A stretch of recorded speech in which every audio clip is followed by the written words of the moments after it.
In the tough Big Ten Conference, 14 of Bo's 17 teams at Michigan have been ranked in the top 10 nationally. 13 of the 17 have gone to bowl games. Bo began his career as a graduate assistant to the famed Woody Hayes at Ohio State.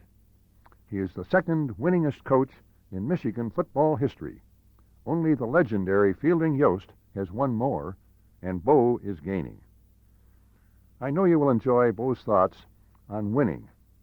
He believes that to win, you must be a realist. Bo Schembechler.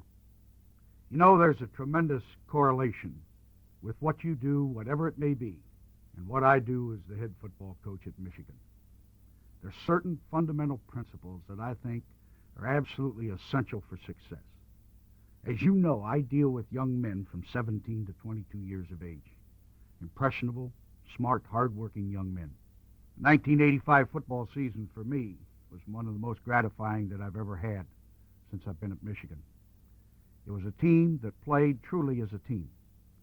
And that, to me, was the most important single factor in our success. But let me go back a little bit so I can explain what had happened. One of the things that happens to an organization that's highly successful is that sometimes you become soft with success. I felt that happened to us in 1984 when we had the worst season that I've had at Michigan, when we won only half of our games. We made up our minds following that season that we were going to change our attitude and approach to the game as coaches, and that we were going to become much closer to our team than we ever had been before.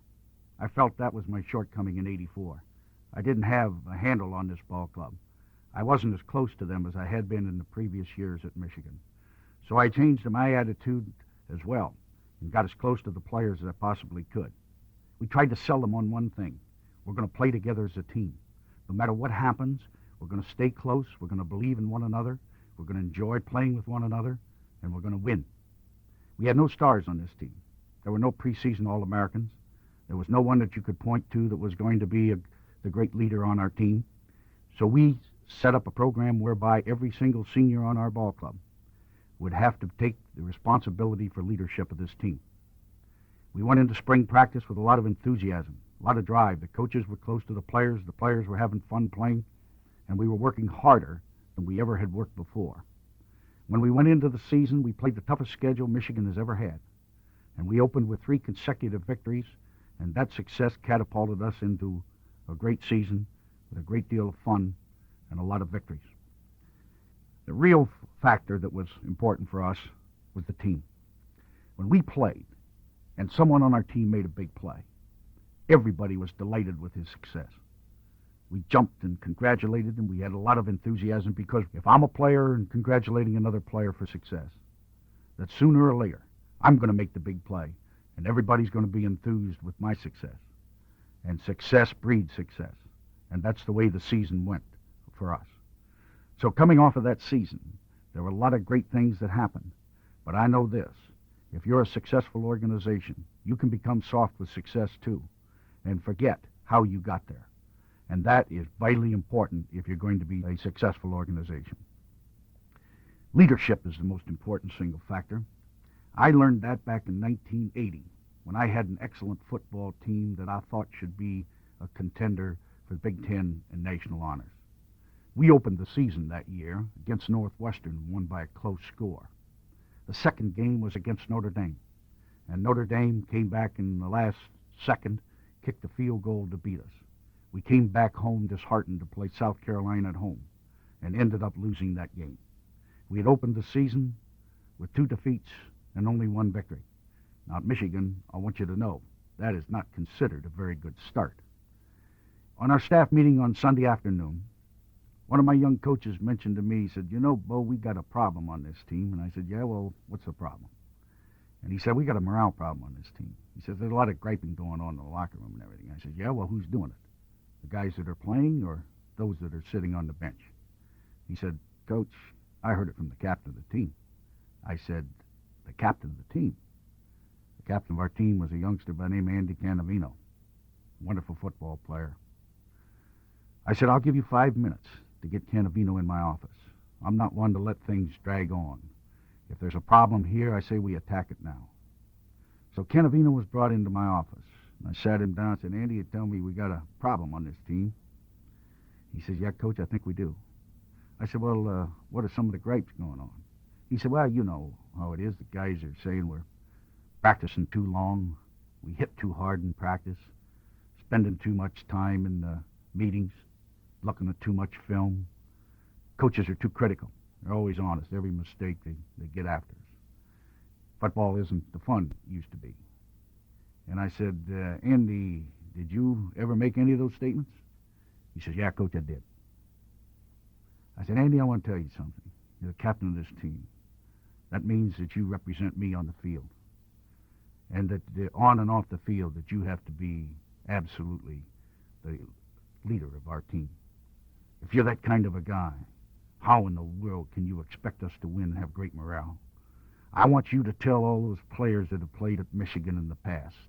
I would like to have you face them and tell them that we practice too hard and we hit too much. That we spend too much time in meetings. That football isn't fun at Michigan. And you know what they're all going to say to you? They're going to say you're a lousy leader, Andy Canavino. And Andy is an emotional Italian. And he stood up and looked at me, and he had a tear in his eye. And he said, Coach, I know where you're coming from. It won't happen again. And he walked out the door. When Canavino left my office, I can honestly say to you, he became the greatest captain I've ever had at Michigan. He was captain of our defense. For the next 14 quarters, nobody crossed our goal line. Michigan began to win, and we won consecutively the rest of the games on our regular season. We went to the Rose Bowl, and we won the Rose Bowl. And as you well know, I haven't had a lot of teams that have been able to do that. But Andy Canavino, once he found out the importance of his role as a leader of our team, became the greatest captain I've ever had. I think it was my fault. I think that anybody who has any responsibility for leadership of people, who doesn't teach and coach attitude every single day, who isn't concerned about the attitude of the people that surround him every day, is destined for failure. But one who realizes that that is one of the most important single ingredients you can have in any organization to achieve any kind of success will find out that there are a lot of Canavinos out there. There are a lot of people out there who really do not understand what their role is and how important it is. And once they find out, they can really swing into action and become the great leader that Andy Canavino became for me. I think that's important. That happened to us in 1980. And then when we started to win again by 84, we softened a little bit. We didn't work as hard. We didn't have the same attitude. We didn't have the type of leadership that we needed to be successful. We had enough material to win in 84, and we didn't do it. So when 85 came around, we changed our ideas. We went back to what we knew was important and successful for us. And we had one of the greatest seasons that I've ever had with some of the most amazing performances that we've ever had at Michigan. So those things, I think, are vitally important. The other thing that I think is important is that every individual that you have on your team or in your organization has got to set goals. That is vitally important. You cannot be successful today unless you know where you're going and what you want to achieve. And then when that happens, you don't let anybody talk you out of it. That is really important. You can't set goals too high. You may think sometimes they're unrealistic, but if you want to be a successful person or a successful athlete, you must not let people talk you out of what you want to do. I think the greatest illustration I've ever had of visualization and visualizing success was a player I had back in the early 70s. His name was Donnie Warner. Warner was a youngster who came into my office in the early summer, asked my secretary if he could speak to Coach Schembechler. She said, well, he's not too busy right now, go on in. He walked through the door, this youngster who was about 5 feet 10, 170 pounds, and came over and introduced himself to me and sat down. I said, what can I do for you, young man? He said, my name's Donnie Warner. I'm from Divine Child High School in Detroit. I think you've heard of that school. We won the state championship this year. And I said, yes, I've heard of it. As a matter of fact, you had 4 outstanding players down there. 4 guys who went to major schools on grant and aids. 1 to Michigan State, 2 to Notre Dame, 1 to Michigan. I said, you know, I've seen a lot of that team, and I've looked a lot of film. I don't recall you in there. Would you play halfback? He said, no, I didn't play halfback. I played guard. I said, guard? He said, yes. And that's why I'm here. I've just been accepted in the School of Engineering here at Michigan, and I want to come out for football because my goal is to play football for you. And I said, well, that's a worthy goal, but, I don't think we can allow you to do that. We just don't have anybody in our offensive line that weighs 170 pounds. He said, Coach, I know that. He said, but you spoke at our high school banquet, and you told everybody they could achieve anything they made up their mind to achieve. And so I made up my mind that when I came to Michigan that I was going to play football for you. And I said, geez, Don, that's really, that's great, but I can't let you do it. I think you'll get killed playing in the offensive line for us. And he said, you said that anybody who wanted to achieve success could do it. I said, now, wait a minute. You know who plays offensive guard at Michigan? He said, sure I do. I said, well, let me refresh your memory. The one left guard is Reggie McKenzie at 6'5", 250 pounds, All-American. The right guard is Tom Coyle, co-captain of the team, 6'3", 260 pounds, all Big Ten. Where are you going to fit in there? He said, okay, then I'm too small to play offensive line. I'll play middle guard on defense. I said, son, middle guard on defense? You play middle guard on defense? Those big guys are the guys that are going to block you. He said, Coach, all I'm asking is a chance. And I said, well, I'm not going to give you one. And he said, well, then you're not the man you said you were. You said that anybody who wanted an opportunity, you'd give them one. I said, okay, you talked me into it. I'll let you come out for football, but as soon as you realize that you're not big enough to play, I don't think that I'll hold anything against you if you come in and quit. Because really, I don't think you ought to be out there anyway. And he said, well, let's wait and see. So Donnie Warner came out for football at Michigan, and our defensive guys played him on the demonstration teams. Those are the guys that impersonate the defenses of the opponents we're going to play that week. And they would put him in for the last 3 or 4 plays of the practice, and honestly, he'd get knocked 10 yards off the ball, and really, if we played him all day, I think he probably would have gotten killed. But Donnie hung in there. After the season, I'm interviewing all the players. He comes into my office, and you got to understand this kid is so motivated, so confident, that he's almost obnoxious when he talks to you. So he comes in and sits down and says, well, Warner, I'm surprised you lasted the whole season. I think you've had enough. I think we've all realized that you really stuck it out there, but you can see you're never going to play football at Michigan. He said, Coach, I know what I have to do. He said, I got to get a little bigger, a little stronger. I'll hit the weight room. I'll work hard. I'll be back out in the spring. So Warner comes back out in the spring, and he plays again. He plays through his sophomore year. By the time he is a junior, he's up to 190 pounds. And Donnie Warner is a bright young man. When he lines up over the ball, he checks the stances of the men in front of him. He got to know our blocking scheme so well up front that very often he was in our backfield. I used to admonish our team and saying, well, if we can't block Donnie Warner, how are we going to block these Big Ten people on Saturday afternoon? And Warner then became a pretty decent football player. Too small, but he played a lot on the demonstration teams, did a pretty darn good job. At the end of his junior year, going into spring practice in preparation for his last season of football, both of our middle guards had graduated. So I told our defensive staff, look, and we opened the spring practice this year, I'd like to have you put Warner as the first-string middle guard because this guy has done a tremendous job for us, and we ought to just give him a chance and reward him there a little bit. Let him in there for about 3 or 4 days and then get somebody big, young, fast in there to play ahead of him for the next season. Well, Warner comes out for spring practice, and he looks at the depth chart posted on the locker room wall, and he sees Donnie Warner at first-string middle guard. He says to himself, well, they finally realized that I'm ready to play. So Warner had the audacity to think that he was going to be the middle guard for the 1973 season.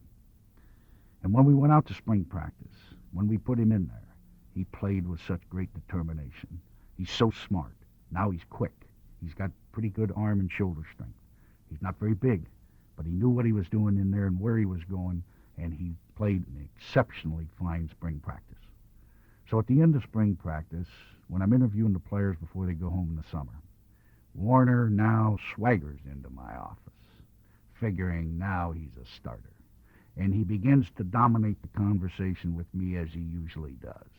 And I had to say, now, Warner, how about shutting up for just a minute? Let me talk to you. I said, son, I think you had a great spring practice. I can't believe how well you played. If we were to start the season tomorrow, you'd be my starting middle guard.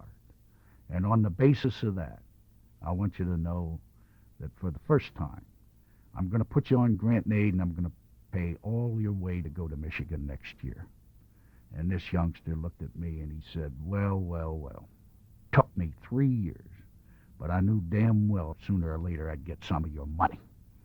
And so that's the kind of attitude that Warner had. And it was impressive, because we came back out in 1973, had a great football team, went through the first 10 games, unbeaten, untied. Our opponent in the last game of the year, as you know, is that great football classic against Ohio State. Ohio State's coming into Michigan Stadium. They're undefeated, untied. So this confrontation will determine the Big Ten championship. It will determine who goes to the Rose Bowl. It could very well determine the national championship. So this game is very, very big. Warner has had a great year for us. He's played extremely hard and well on a defense that played well all year. During the course of the week for Ohio State, you got to understand there's a tremendous enthusiasm in our preparation. Everybody's very attentive. No one wants to make mistakes. Everybody knows who plays the hardest and makes the fewest mistakes will win this game. They have all 10 of our films. We have all 10 of theirs. During the course of the week between classes, our players come in and check that film and study their position so they know exactly what to expect. On Thursday afternoon, Warner came out of the projection room. He had studied all the films. He came up to me and he flicked an elbow into my stomach. And he said, Bo, you got to understand, he's calling me Bo now. He says, Bo, I've studied all the film. Ohio State has a great interior. That center's big and he is tough. But I want you to know, he is not going to single block me all afternoon. They're going to have to put 2 men on me, and when they do, you get those linebackers scraping off. And we'll shut down their running game. If we shut down their running game, you know they can't beat us passing. He said, that's the key to this game. I'll promise you this, they'll not block me alone. And I said, Donnie, I'm really glad I talked to you today because my confidence has zoomed. And so this game began. 105,000 people in the stands. Ohio State scored 10 quick points and went ahead. We came back the second half and tied the game at 10-10. Late in the game, Dennis Franklin, our fine quarterback, broke his collarbone and had to leave the game. And just following that, for the first time in his career, Donnie Warner went down with an injury. He had sustained a serious knee injury, and he was carried from the field. After the game, and the score was tied, we assumed that we were going to the Rose Bowl because Ohio State had gone the year before. Riding up to the hospital to be operated on was Donnie Warner in the back seat of the doctor's car with his leg propped up, and Dennis Franklin, the quarterback, sitting in the front seat with Dr. O'Connor and his arm strapped to his chest. And Donnie Warner says to Denny Franklin, when we go to the Rose Bowl, Larry Sipp will do a great job of playing quarterback for us. But who the hell's going to play middle guard? Donnie Warner, for the first time, was operated on. To this day, I consider him the greatest football player I've ever coached. He had no business playing football at Michigan, but he had such great desire to succeed. He set his goals so high. He was so stubborn, he was not going to let anybody talk him out of it. And that performance has carried over into his life. He now runs the computer program for the Ford Motor Company. He goes to school at Michigan so he can become an aeronautical engineer. Someday he'll probably end up in the space program because that's his ultimate goal. And anyone who thinks Donnie Warner isn't going to achieve that goal doesn't know how this young man thinks, what tremendous desire and how motivated he is. Because what he did in football I've not seen in my career. And I've told this story many times, but it proved to me once and for all. If you make up your mind you want something, don't let anybody talk you out of it. Do everything you can to ensure that success. And there are a lot of Donnie Warners out there, if they just make up their mind, they want to be one. The things that I look for in our program, whether it's a player or coach or whoever it is, I want to be surrounded with people with the attributes that I'm going to mention to you now. If you want to be a football player at Michigan, there's certain size and skill that you have to have in order to compete. I think that's fundamental, except for one exception here and there, such as Donnie Warner, who has so many of the other attributes I'll speak about that he was able to offset his lack of size, his lack of strength. with a tremendous attitude and other personal attributes that made him a successful football player and a successful man. The second thing I think you have to have is you have to be smart. You notice I didn't say intelligence. I said smart. You have to be smart enough to know what it takes in order to be successful. I want every football player at Michigan to realize his primary goal in being at that school is to get a degree. And that, above all else, has got to be his most motivating factor. The second thing is to play football. And if he wants to play on a team like Michigan, in an organization like this, he wants to be the kind of a guy who is success-oriented because he's playing in a program that has been successful and wants to continue to be successful. So I think being smart is important. Being smart enough to know what you have to do in order to succeed. If you're weak in one area, then you've got to offset it by being strong in others. And that, to me, is being smart. The third thing, and this is a bugaboo that usually ends up failure with some people, is a willingness to work. Do you realize what it takes in order to prepare a team or a player individually to participate on a Saturday afternoon game?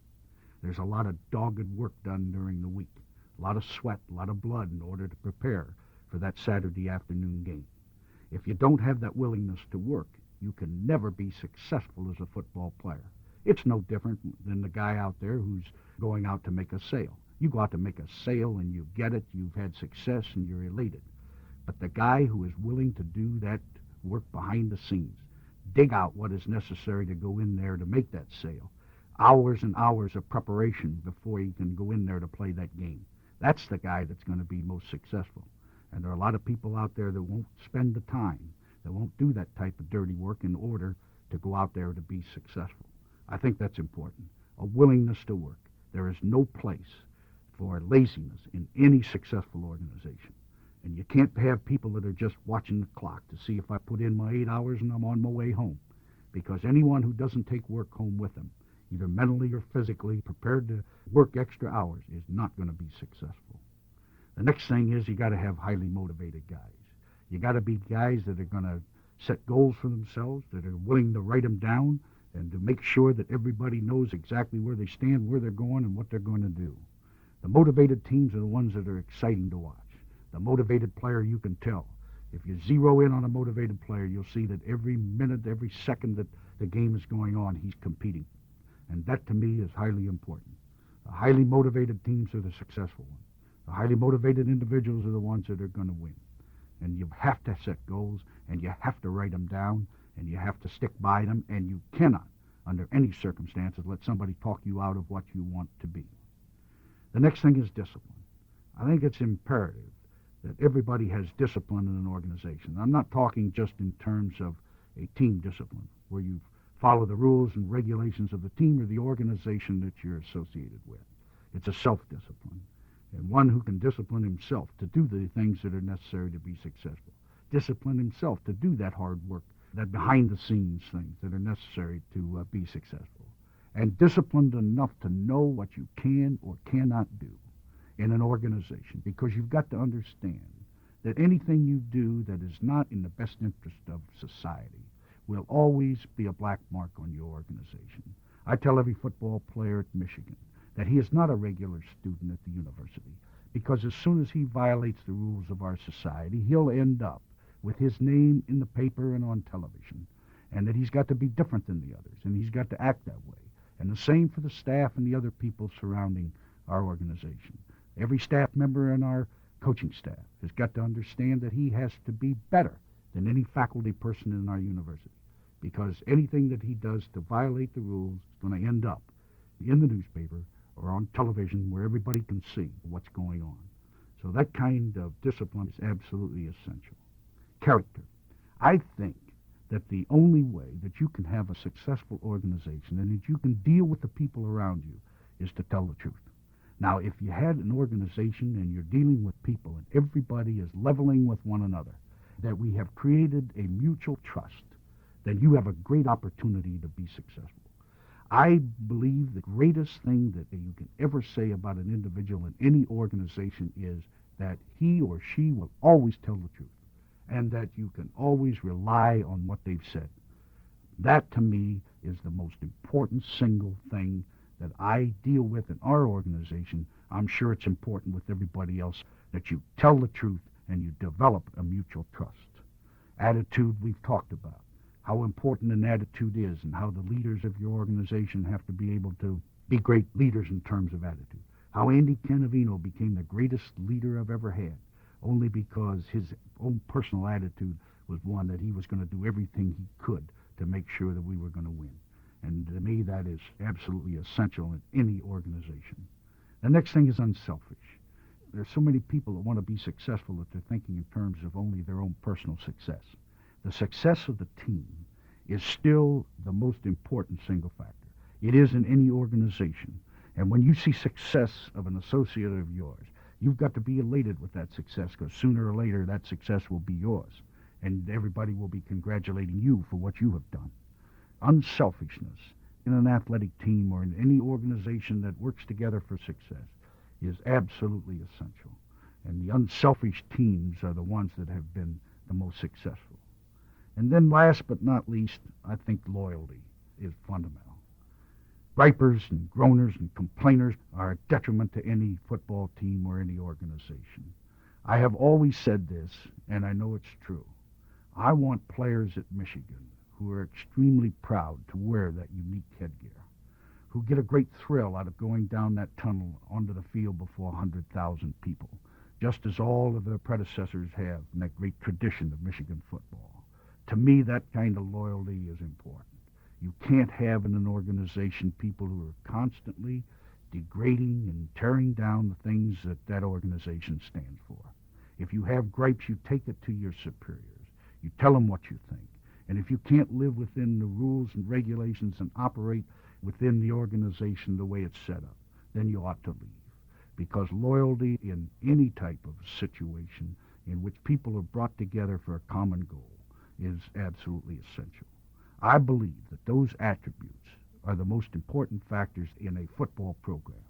And those that have had that type of leadership, that have had that kind of an attitude, have these kind of characteristics, are the ones that are most successful. There's no difference in that organization in athletics or in whatever organization you are a part of. If you have those attributes, your chances of success are great.